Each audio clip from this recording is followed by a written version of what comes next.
The Virginia countryside rolled past Maya Langley's window in a blur of autumn gold and rust. She gripped the steering wheel of her modest Honda Civic tighter as she approached the familiar iron gates of the Langley estate. The October air was crisp, carrying the scent of burning leaves and the promise of another family gathering she'd rather avoid. "You can do this," she whispered to herself, adjusting the rearview mirror to check her appearance one last time. Simple black dress, minimal makeup, pearl earrings that had been her mother's. Nothing that would draw attention. Nothing that ever did. The estate sprawled before her, a testament to 3 generations of military service and old Virginia money. Cars lined the circular driveway, BMWs, Mercedes, her cousin Bradley's new Tesla. Her Civic looked almost apologetic squeezed between them. "Maya!" Her Aunt Patricia's voice rang out from the doorway. "Oh, honey, you made it. We were starting to wonder." Maya forced a smile, grabbing the modest gift bag from her passenger seat. Traffic on 495 was brutal. "Well, you're here now. Everyone's in the main room. Your uncle's already started on the bourbon." Patricia's expression carried that familiar mix of sympathy and disappointment that Maya had grown accustomed to over the years. Inside, the house hummed with conversation. Military medals gleamed from shadow boxes on the walls. Photos of uniformed Langleys through the decades watched her progress through the foyer. Her footsteps on the marble floor seemed too loud, too intrusive. Well, look who decided to grace us with her presence." General Robert Langley stood by the fireplace, crystal tumbler in hand, his silver hair catching the light. Even in retirement, he commanded the room like a battlefield. "Hello, Uncle Robert," Maya said quietly. "Still at that? What was it? Computer job?" He took a sip, his eyes never leaving her face. "Patricia, remind me, what exactly does our Maya do again?" "IT support," Maya answered before her aunt could speak. "Systems administration." "Systems administration," he repeated, the words rolling off his tongue like something distasteful.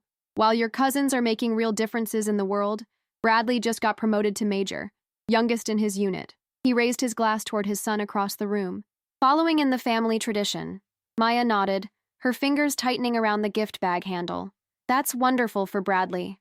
"You know, Maya," Uncle Robert continued, his voice carrying across the room, drawing others into his orbit, "I used to think you'd surprise us all.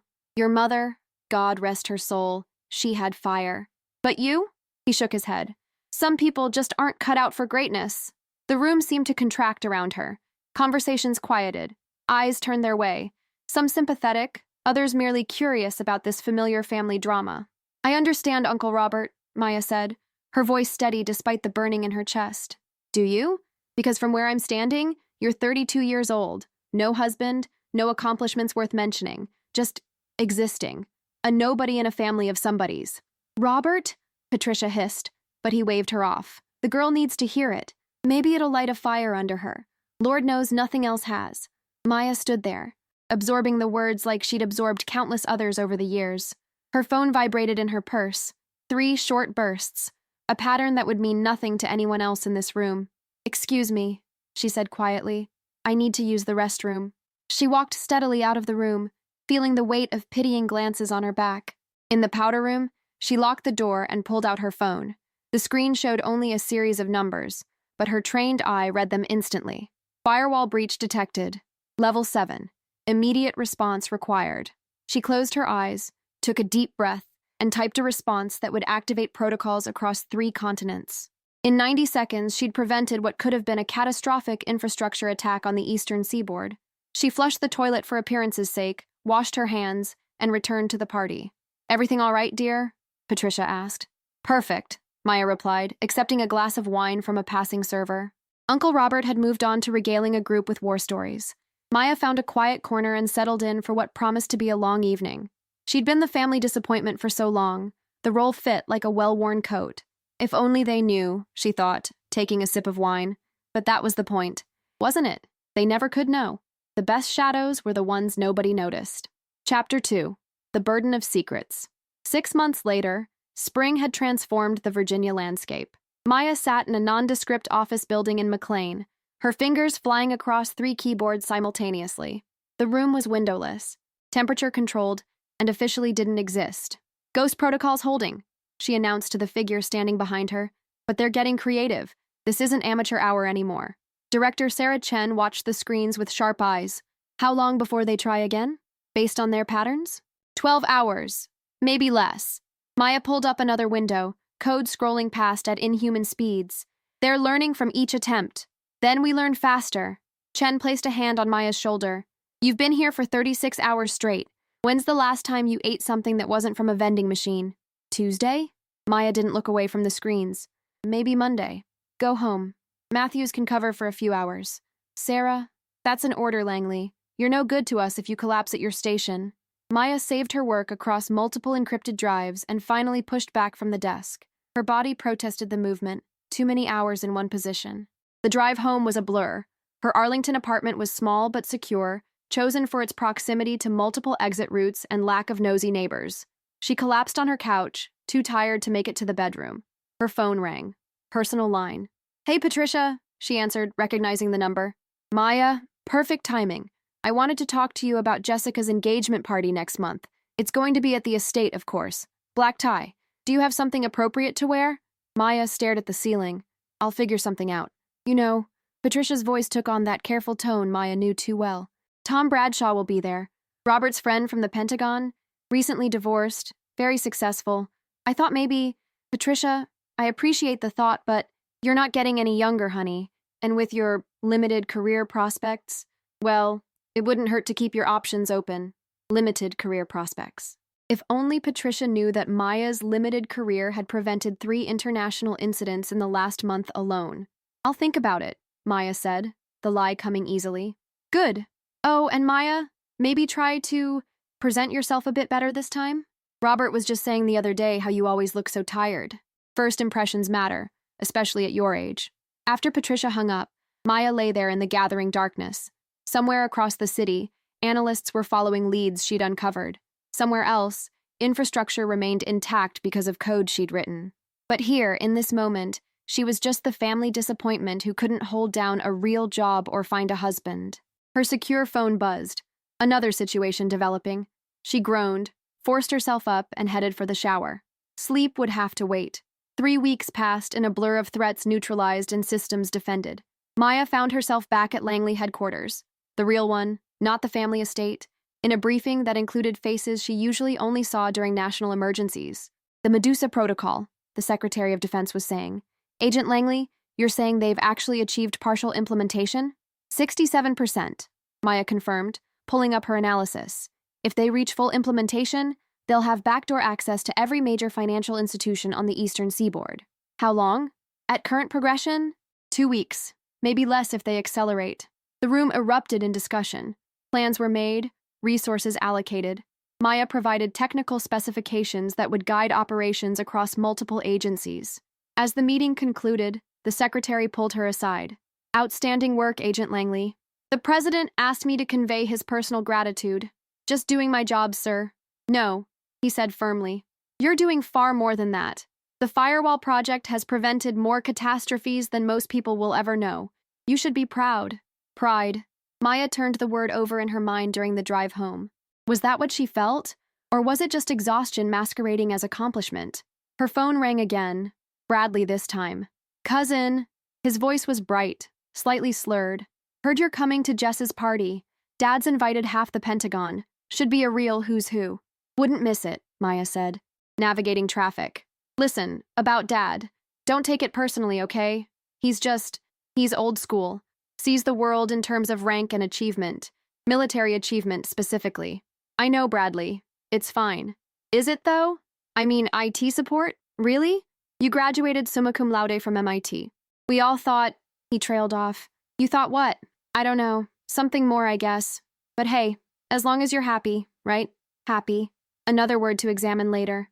Hey, Bradley. Congratulations on the promotion. Major's a big deal. Thanks, Maya. Maybe one day you'll surprise us all. Huh? If only you knew, she thought as they said goodbye. But surprises were exactly what she worked to prevent. In her world, surprise meant failure. It meant lives lost and infrastructure crumbling. Better to be nobody than to be the somebody who failed. Chapter 3. The Unraveling. The morning of Jessica's engagement party dawned clear and bright. Maya stood before her closet, surveying her limited options. Black tie. Of course it was black tie. She selected a simple navy gown she'd bought years ago for another family function. It still fit, still looked appropriate if understated. She wouldn't stand out, which was exactly the point. Her secure phone had been mercifully quiet for the past 18 hours. The Medusa protocol had been contained, a joint operation that had required resources from 6 agencies and Maya's near-constant oversight for 72 hours straight. The bags under her eyes told that story, but concealer would have to do its best. As she applied makeup, her mind wandered to the intelligence that had crossed her desk that morning. Unusual chatter, domestic, something about an event in Virginia. She'd flagged it for further analysis but hadn't had time to dig deeper. The drive to the estate felt different this time.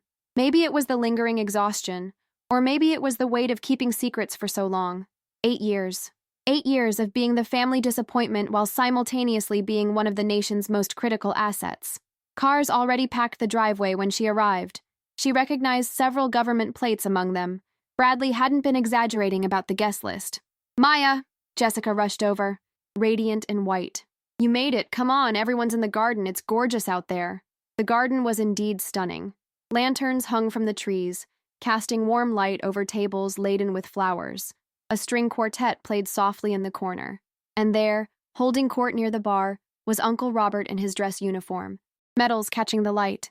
"Ah, Maya decided to join us," he announced as she approached.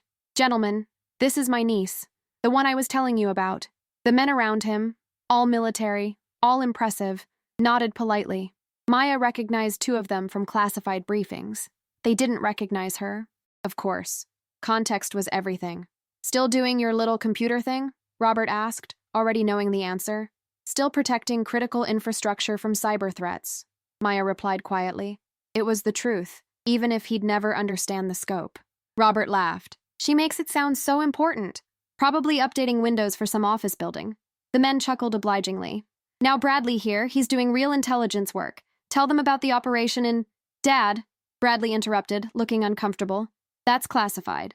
Right. Well, the point is, some Langleys serve their country, and others—" He gestured vaguely at Maya.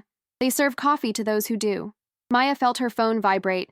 3 short bursts again, then 3 more, then continuously. "Excuse me," she said, but Robert wasn't done. "Running away again? This is your problem, Maya. No staying power, no commitment. You can't just—" The French doors burst open. 3 men in dark suits entered, moving with purpose. Secret Service. Maya's blood ran cold. "General Langley?" The lead agent addressed Robert. "We need to secure this location immediately." "What's going on?" Robert demanded.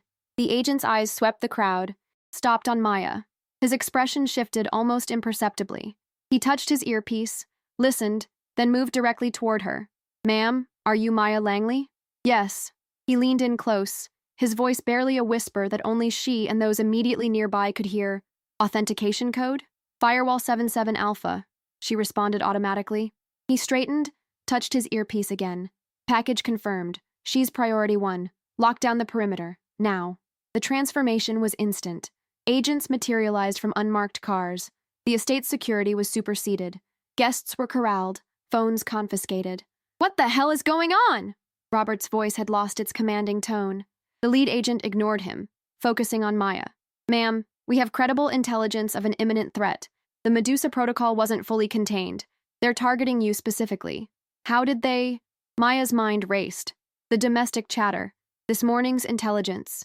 "You flagged it yourself. Analysis confirmed 30 minutes ago. You need to come with us." "Now wait a minute." Robert stepped forward. "You can't just—" "General Langley," another agent intervened. "Your niece is a Level 7 asset with the National Security Agency. She is the primary architect and defender of the Firewall Project. There are 3 nations and at least 5 terrorist organizations that would pay 9 figures for her location. Right now, this estate is ground zero for what could be a catastrophic security breach." The silence was deafening. Every eye turned to Maya. "The Firewall Project?" Bradley's voice was strangled. That's myth, urban legend. Your cousin," the agent continued, clearly authorized to break protocol given the circumstances, has prevented 43 major cyber attacks on critical infrastructure in the last 18 months alone. She's not IT support. She's the reason the lights stay on. The water keeps running, and the financial system doesn't collapse." Maya stood there, feeling exposed in a way that had nothing to do with physical danger. 8 years of carefully maintained cover, shattered in seconds. "Ma'am," the lead agent pressed, "we need to move, now." She looked at her uncle's face, shock replacing smugness, disbelief warring with dawning realization. Then she straightened her shoulders and became who she really was. "Secure all electronic devices," she ordered, her voice carrying new authority. "No communications in or out. I need a direct line to Director Chen and a full tactical assessment in the car." She turned to the lead agent. "Do we have confirmation on the breach vector?" "Working theory is they tracked you through familial connections. This event was publicized on social media. Of course, the one vulnerability she couldn't encode or firewall. Family." "Maya," Patricia's voice was small. "Is this real?" "Very real," Maya confirmed. "And I need to go before anyone gets hurt because of me." She moved toward the door, agents flanking her. At the threshold, she paused, looked back at Robert. "For what it's worth, Uncle, you were right about one thing. Some people aren't cut out for greatness. They're cut out for necessity. I chose necessity." Then she was gone, leaving behind a garden full of people struggling to reconcile the nobody they thought they knew with the somebody she'd always been. Chapter 4. After the storm.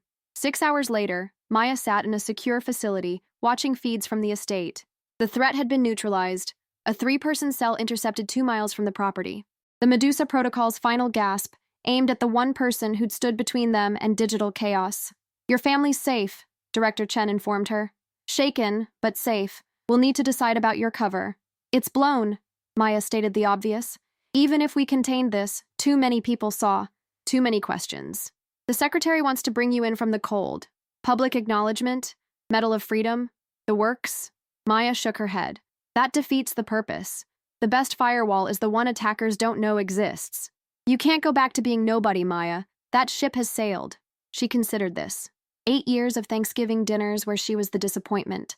8 years of pitying looks and unsolicited advice. 8 years of being less than in the eyes of people whose approval she'd never really needed but somehow still craved. "Ma'am," an analyst appeared at the door. "You have visitors." Cleared through security. Bradley and Jessica entered, looking shell-shocked. They stood awkwardly, taking in the command center visible through the glass walls. "Jess, I'm sorry about your party," Maya began. "Are you kidding?" Jessica's eyes were wide. That was the most exciting engagement party in Langley family history. Although the Secret Service confiscated all the phones, so no one got pictures. "Maya," Bradley's voice was serious. "Dad wants to see you. He's processing." "I'm sure he is."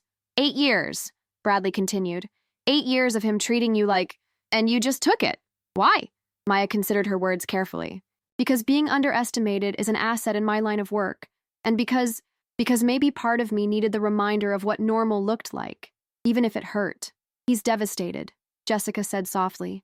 "Keeps saying he called a national hero a nobody, in front of Pentagon brass, no less." "I'm not a hero," Maya corrected. "I'm a necessity. There's a difference." "Is there?" Bradley challenged. "Because from where I'm standing, you gave up everything. Recognition, respect, a normal life, to keep people safe. People who didn't even know you existed. If that's not heroism, it's the job," Maya interrupted. "And now I need a new one." "Since this cover's blown?" Chen reappeared. "Actually, about that. The secretary has a proposal. You'd maintain your role, but with a new kind of cover. Hidden in plain sight. Meaning? Cybersecurity consultant. Private sector. High profile enough to explain your lifestyle. Vague enough to cover your real activities. No more IT support intern act." Maya almost smiled. "And family? That's up to you. Though I think the cat's out of the bag there." Jessica stepped forward. "Whatever you decide, you're coming to my wedding. As yourself this time, whatever that means. Besides," Bradley added, "Dad needs a chance to apologize. Properly. He's already trying to figure out how to make a metal shadow box for achievements he's not allowed to know about." Later that evening, Maya found herself back at the estate. The party guests were gone, the garden cleared, only family remained. Robert stood when she entered, and for the first time in her memory, he looked uncertain. "Maya," he cleared his throat, "I owe you an apology." "You owe me nothing," she replied. "You saw what I wanted you to see." "No," his voice was firm. "I owe you more than that. I judged you by my metrics, my understanding of service. I never considered—" He gestured helplessly. 43 attacks. They said you stopped 43 attacks. "That they can talk about," Maya confirmed. "Christ!" He sat heavily. "Every holiday, every family gathering, I called you a disappointment, and you just took it." "Someone had to be the disappointment," Maya said, sitting across from him. "It made my job easier, anonymous, forgettable, safe, but the cost was worth it." She met his eyes. "Uncle Robert, you served in Vietnam. 3 tours, Purple Heart. You did what was necessary to protect others. So do I. The battlefield just looks different now. He was quiet for a long moment. Your mother would be proud. I hope so. I know so. He reached for the bourbon, poured 2 glasses, handed her one. To necessary people doing necessary things. They drank in silence. Outside, security maintained a discreet perimeter. Her phone, her real phone, buzzed with updates from the command center. The world kept turning, threats kept emerging, and Maya Langley kept standing watch. So, Robert said eventually, cybersecurity consultant, that's the cover story. And the real story? Maya smiled. Still classified, but I can tell you this much. I'm very good at my job. The nobody who turned out to be somebody after all. No, Maya corrected gently. The somebody who chose to be nobody. There's a difference. Is there? Ask me again at the next family gathering, when I don't have to pretend to be disappointed in myself while you lecture me about ambition. Robert winced. I'll never live that down, will I? Probably not, but that's what family's for, right? To keep us humble? Maya Langley? Humble? Patricia appeared in the doorway. After what we saw today. Especially after today, Maya confirmed. Humility keeps you sharp. Ego gets people killed. The evening wore on. Family trickled in and out. Questions asked and mostly not answered. Maya found herself relaxing in a way she hadn't in years. The weight of the secret was gone, replaced by something newer, stranger, acceptance. Her secure phone buzzed. Another situation developing. She glanced at it, then at her family. Go, Robert said, recognizing the look. Do what you do. We'll be here when you get back. And Maya? He called as she reached the door. Next time someone asks what you do for a living, tell them you're the reason they can ask that question safely. She smiled, a real smile, not the practiced one she'd worn for 8 years. I'll think about it. Outside, a secure car waited. The driver nodded as she approached. Where to, ma'am? Headquarters, Maya replied, sliding into the back seat. We've got work to do. As the car pulled away from the estate, she caught a glimpse of her family through the windows, still talking, still processing, still recalibrating their understanding of who she was, who she'd always been. Her phone displayed new intelligence, patterns emerging, threats coalescing. In a few hours, she'd be back at her station, fingers flying across keyboards, standing between chaos and order. The nobody who was somebody, the somebody who chose necessity over recognition. Maya Langley smiled and got to work. After all, the nation's firewall never slept, and neither did she.